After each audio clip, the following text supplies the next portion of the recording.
Hi everyone, welcome back to our YouTube channel Wi-Fi Study Zone. আজি ভিডিঅ'টোত আমি Assam direct recruitment এক্সামৰ বাবে আৰু আসাম পুলিচৰ এক্সামৰ বাবে কেইটামান 25টামান কুৱেশ্যন লৈ আহিছোঁ মোষ্ট ইম্পৰ্টেণ্ট কুৱেশ্যনখিনি আৰু এতিয়ালৈকে যিসকলে আমাৰ চেনেলটো ছাবস্ক্ৰাইব কৰা নাই প্লিজ ছাবস্ক্ৰাইব কৰি ল'ব আৰু আমাৰ ভিডিঅ'টো ভাল লাগিলে প্লিজ লাইক আৰু কমেণ্ট কৰিব আমাৰ আজিৰ প্ৰথম কুৱেশ্যনটো হৈছে Akbar was impressed by which Sikh Guru? কোনজন শিখ গুৰুৰ মানে হেৰিৰ ওপৰত তেওঁ প্ৰভাৱিত হৈছিলে ইমপ্ৰেছড হৈছিলে তাৰ পৰা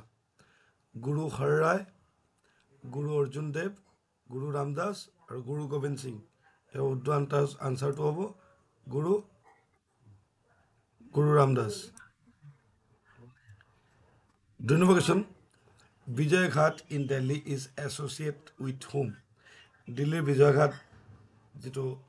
সমাধি আছে এই সমাধিখন কাৰ লগত জড়িত লাল বাহাদুৰ শাস্ত্ৰী মহাত্মা গান্ধী জৱাহৰলাল নেহৰু আৰু বি আৰ আম্বেদকাৰ ইয়াৰ শুদ্ধ আনচাৰটো হ'ব লাল বাহাদুৰ শাস্ত্ৰী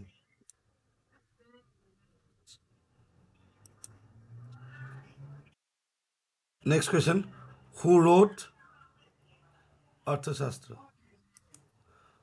অৰ্থশাস্ত্ৰখন কোনে লিখিছিলে মেগাস্থেনিছ বেদব্যাস মনমোহন সিং কৌটিল্য ইয়াৰ শুদ্ধ আনচাৰটো হ'ব Kautilya next question who was the permanent president of constituent assembly ভাৰতৰ যিটো সংবিধান সভা হৈছিলে এই সংবিধান সভাৰ স্থায়ী সভাপতি কোন আছিলে জৱাহৰলাল নেহৰু বি আৰ আম্বেদকাৰ মৌলানা আবুল কালাম আজাদ আৰু ৰাজেন্দ্ৰ প্ৰসাদ ইয়াৰ শুদ্ধ আনচাৰটো হ'ব D Rajendra Prasad 5 number question when we observed red cross day কোন মাহত এপ্ৰিল মাহত মে মাহত জুলাই আৰু ছেপ্টেম্বৰ ইয়াৰ শুদ্ধ আনচাৰটো হ'ব মে মাহত আৰু আমি মে মাহৰ 8 তাৰিখে এই ৰেড ক্ৰছ ডেটো উদযাপন কৰোঁ Onam is the festival of which state Onam উৎসৱখন কোন ৰাজ্যৰ আসাম উৰিষ্যা অন্ধ্ৰপ্ৰদেশ কেৰালা ইয়াৰ শুদ্ধ আনচাৰটো হ'ব Kerala next question which is the following is the national bird of India ভাৰতৰ জাতীয় পক্ষী কোনটো ময়ূৰ পিকক ইগল স্পেৰ ক্ৰ' ইগল হয় চৰাই হয় নে কাউৰী হয় ইয়াৰ শুদ্ধ আনচাৰটো হ'ব ময়ূৰ peacock 8 number question which of the following country is known as the land of rising sun সূৰ্য উঠাৰ দেশ বুলি কোনখন দেশক কোৱা হয় নৰৱে জাপান ইণ্ডিয়া জাৰ্মানী ইয়াৰ শুদ্ধ আনচাৰটো হ'ব জাপান ইয়াত আৰু এটা কথা মন কৰিবলগীয়া যে ভাৰতৰ কিন্তু কোনখন ৰাজ্য বুলি যদি কয় ভাৰতৰ ৱৰ্ল্ডত লেণ্ড অফ ৰাইজিং ছান বুলি ক'লে জাপান হ'ব আৰু ভাৰতৰ ক্ষেত্ৰত কিন্তু কোনখন ৰাজ্যত বুলি ক'লে Arunachal Pradesh 9 number question when Delhi became the capital of India Delhi ভাৰতৰ ৰাজধানী কেতিয়া হৈছিলে কেতিয়া দিল্লী ভাৰতৰ ৰাজধানী স্থানান্তৰ কৰা হৈছিলে ইয়াৰ অপশ্যনকেইটা হ'ল 1955 AD 1974 AD 1911 AD and 1947 AD ইয়াৰ শুদ্ধ আনচাৰটো হ'ব 1911 AD কলিকতাৰ পৰা স্থানান্তৰ কৰা হৈছিলে number 10 which planet is known as the galaxy like planet galaxy like planet কোনখন গ্ৰহক কোৱা হয় ভেনাছ মানে শুক্ৰ গ্ৰহ নেপচুন জুপিটাৰ মানে বৃহস্পতি ছেটাৰ্ণ শনি গ্ৰহ ইয়াৰ শুদ্ধ আনচাৰটো হ'ব D Saturn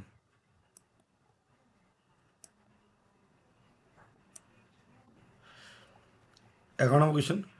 Which planet contains second maximum satellite? আমাৰ যেটো সোলাৰ সিস্টেম আছে সৌৰজগত আছে সৌৰজগতৰ সবতকে বেছি থকা গ্ৰহখন ইয়াত সুধিছে আমাক দ্বিতীয় কোনখন গ্ৰহৰ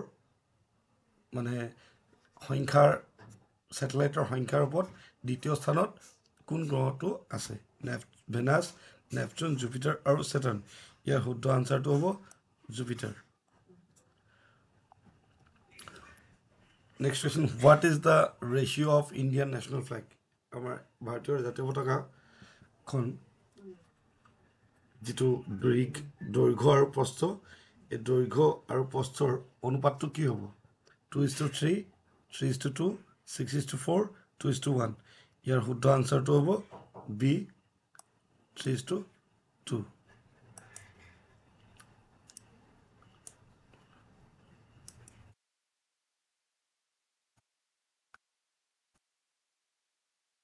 Next question number. Who has given the title of Rashtrapita to Mahatma Gandhi? Mahatma Gandhi Rashtrapita উপাধি কোনে দিছিলে সুভাষ চন্দ্ৰ বোস ৰবীন্দ্ৰনাথ টেগোৰ ভগত সিং জৱাহৰলাল নেহৰু ইয়াৰ শুদ্ধ আনসাৰটো হ'ব এ সুভাষ চন্দ্ৰ Bose Next question. Which of the following ruler is popularly known as Chilarai? তলৰ নৰনাৰায়ণ মহামাণিক্য শুক্লধ্বজ দুৰ্লভ নাৰায়ণ এই চাৰিজনৰ ভিতৰত কোনজন ৰজা আহোম ৰজা আমাৰ চিলাৰাই হিচাপে পৰিচিত ইয়াৰ শুদ্ধ আনসাৰটো হ'ব চি শুক্লধ্বজ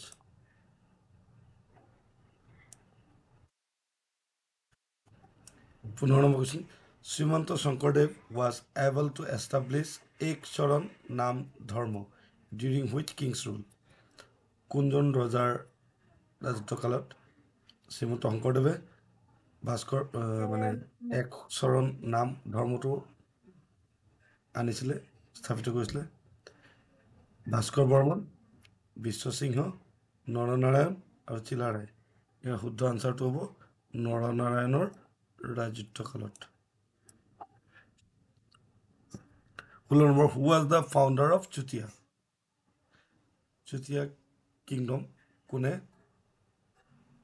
স্থাপন কৰিছিল মাহিপাল সুকাফা ভগদত্ত আৰু বীৰপাল ইয়াৰ শুদ্ধ আনসাৰটো হ'ব D Birpal 17 number question. Which of the following king rebuilt the Kamakhya temple? Kamakhya temple খন কোনে পুনৰ্নিৰ্মাণ কৰাইছিলে ৰুদ্ৰসিংহ ভগদত্ত নৰনাৰায়ণ প্ৰমত্ত সিংহ ইয়াৰ শুদ্ধ আনসাৰটো হ'ব নৰনাৰায়ণ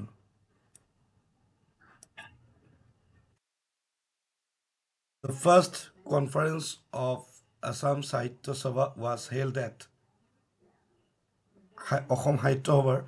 প্ৰথমখন সভা ক'ত হৈছিলে এ যোৰহাট নগাঁও গুৱাহাটী শিৱসাগৰ ইয়াৰ শুদ্ধ আনসাৰটো হ'ব Sivasagar 19 number question. Who was the founder of Varman dynasty? Barman বংশৰ কোনে স্থাপনা কৰিছিলে শ্লোক Barman Pushya Barman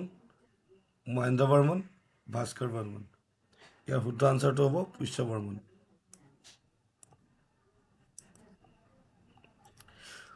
Which was the capital of Kochari Kingdom? Kochari Kingdomৰ ৰাজধানী ক'ত আছিলে যোৰহাট কোহিমা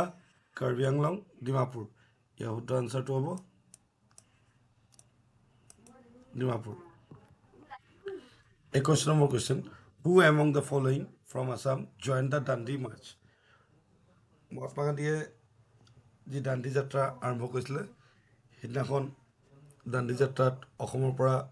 কোনে ভাগ লৈছিলে একমাত্ৰ এজন ব্যক্তিয়ে ভাগ লৈছিলে কোনজন কনকলতা বৰুৱা গোলাপ বৰবৰা লীলাধৰ বৰুৱা আৰু কমলেশ্বৰ সিংহ ইয়াৰ শুদ্ধ আনচাৰটো হ'ব Liladhar Barua 22 number question who led the Rajputs in the battle of Haldighat হলদিঘাটৰ যুদ্ধত ৰাজপুতসকলক কোনে নেতৃত্ব দিছিলে ৰাণা সাংগা হিমু ৰাণা প্ৰতাপ সিং ৰাজা মান সিং ইয়াৰ শুদ্ধ আনচাৰ হ'ব Rana Pratap Singh next 8 number Sati Sadhini is related to which dynasty Sati Sadhini কোনখন ৰাজবংশৰ লগত জড়িত চুতীয়া আহোম কছাৰী বৰ্মন ইয়াৰ শুদ্ধ আনচাৰটো হ'ব Chutia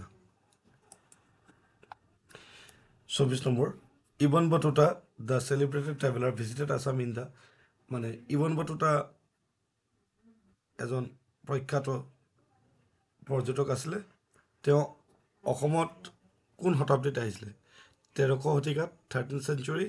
14th century 11th century and 15th century তেওঁ আহিছিলে 13th centuryত Who founded the Burman dynasty in Kamrup? Barman বংশ কোনে স্থাপন কৰিছিলে পুষ্য বৰ্মন সমুদ্ৰ বৰ্মন ভাস্কৰ বৰ্মন আৰু বালা বৰ্মন ইয়াৰ শুদ্ধ আনচাৰটো হ'ব পুষ্য বৰ্মন আজিলৈ ইমানেই ধন্যবাদ